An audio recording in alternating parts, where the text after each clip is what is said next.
Every day some new shit. Yeah, every day it's something new.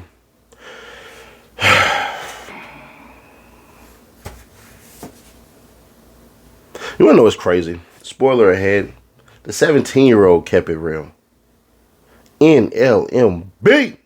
I guess backdooring is what they doing because GFAB, here you go, just threw his life away. ATF, man on a felony pretrial release fired 2 guns at once in deadly South Shore shooting.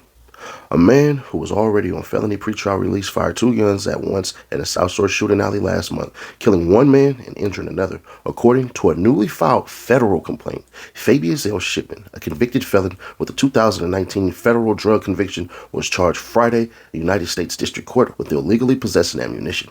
Prosecutors say Shipman opened fire with a gun in each hand during a September 29th confrontation behind the 2500 block of East 78th Street. The entire attack was captured on surveillance video, providing key evidence that helped investigators identify Shipman even when the surviving victim did not. The footage showed a man with a pronounced limp, later identified as Shipman, arriving in a black Cadillac Escalade and walking into the alley around 3:36 p.m. He approached a group of men and appeared to get into an argument with at least one of them before pulling 2 handguns from his waistband, the federal complaint said. He then opened fire with both weapons, killing 26-year-old Jalen Herbo and injuring a 17-year-old boy. The shooter fled the scene in the Escalade moments later. Police recovered 19 shell casings of 2 different calibers at the scene, according to a federal complaint filed by an agent with the Bureau of Alcohol, Tobacco, Firearms, and Explosives. Multiple law enforcement officers, including a Posen police officer, a former Chicago police officer, now working as an ATF research specialist, reviewed the video and recognized Shipman as the gunman, the complaint said. The Posen officer stopped Shipman for a traffic violation in February, an interaction that was recorded by the officer's body camera, but Shipman allegedly sped away from the traffic stop and was later arrested while wearing a White Sox baseball hat with a gold sticker on the brim, a hat identical to one worn by the shooter, according to the complaint. The ATF's intelligence research specialist remembered Shipman and Shipman's limp from an encounter in June 2019, the complaint said. At the time of the shooting, Shipman was on pretrial release for felony charges stemming from the Posen incident. According to court records, he was previously convicted in 2019 of federal cocaine trafficking charges and sentenced to 5 years in prison, making it illegal for him to possess guns or ammunition. Shipman is the 15th person accused of killing or trying to kill someone in Chicago this year while on felony pretrial release. His limp stems from injuries he suffered after crashing his car while fleeing Chicago police in 2013. 4 people, including Shipman and a CPD officer, were injured in that incident. Original reporting you'll see nowhere else, paid for by your readers. Click here to support our work. This is not AI. I just felt like reading that. Oh, the crazier part is, right, he kind of been dumb. Y'all remember how we always call out patterns of behavior and people just being stupid and dumb? Yeah, it seems like he may qualify for that. Roll it. Man charged in police chase that ended with car in Southside backyard. Chicago. Felony charges have been filed after a car chase Tuesday that left 4 people injured, including 1 police officer, authorities said. FABE Shipman, 25, of the 8200 block of South Marquette Avenue, is charged with possession of controlled substance and fleeing from police. Both felonies, police said in a statement Thursday. Shipman will also be charged with criminal damage to property and many traffic violations, police said. The charges stem from a Southside car chase with police that spanned about 5 miles and ended with Shipman losing control and flipping the car. The chase began in the 7700 block of South Sangamon Avenue in the city's Auburn Gresham neighborhood about 11:30 p.m. Tuesday when a police officer pulled the car over. The officer, Hector Alfaro, a police department spokesman, said officer, police Alfaro, a police department spokesman. When the officer approached the car, the driver sped off, leading police on the chase that ended when Shipman lost control of the car in the 8600 block of South Kingston Avenue. The car flipped and landed in the backyard of a home, police said. 3 people in the vehicle, including Shipman, had minor injuries and were taken to area hospitals, police said. According to the Chicago Fire Department, though, the 3 were taken in no serious to critical condition to Stroger Hospital, Northwestern Memorial Hospital, and Advocate Christ Medical Center in Oakland. In a statement Thursday, police said Shipman was still in the hospital. After the chase, police officer was sent to an area hospital for minor hand injuries, officials said.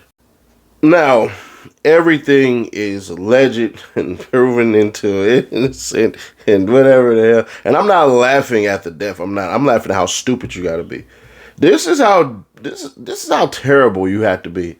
You mean to tell me you walk with a limp already? A police officer that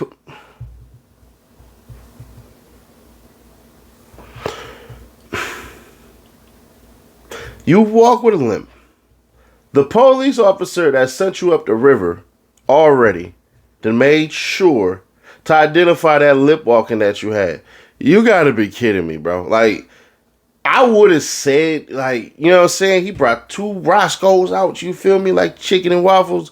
So it gotta be premeditated, but I don't think so. And I think it's not premeditated based off of what happened and the physical. So it can't be premeditated if he didn't think about, man, let me mask the way I walk and walk normal. But that man walking like the penguin just. Da-da! Like, boy, and I'm really not trying to make fun of the death, but this got to be one of the dumbest cases that we ever seen. One of the dumbest that we've ever seen. Hopefully it doesn't involve anybody else, but the 17-year-old kept it real. And you know, I want to know what's crazy too? The whole internet blames somebody else.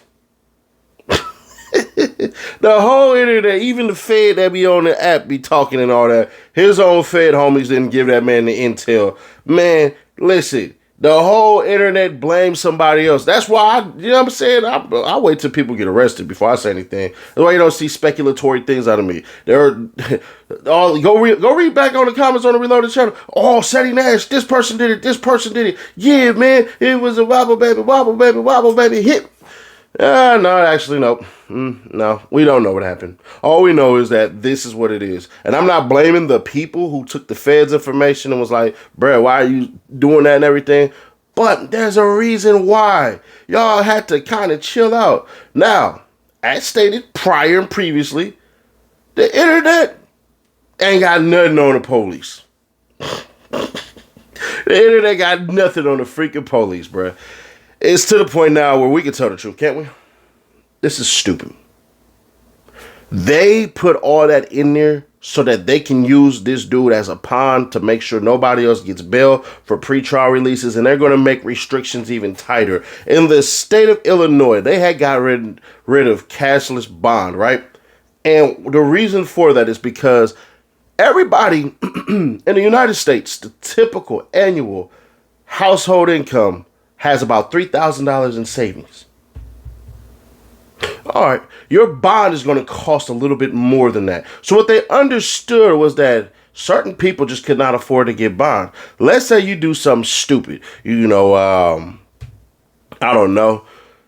Damn, it's breaking the law. You got to be pretty stupid these days anyway. You do something that's not entirely too crazy that might end up with you being placed in probation, right? Getting some probation. All right, I learned my lesson, man. I should have did that. Bad day.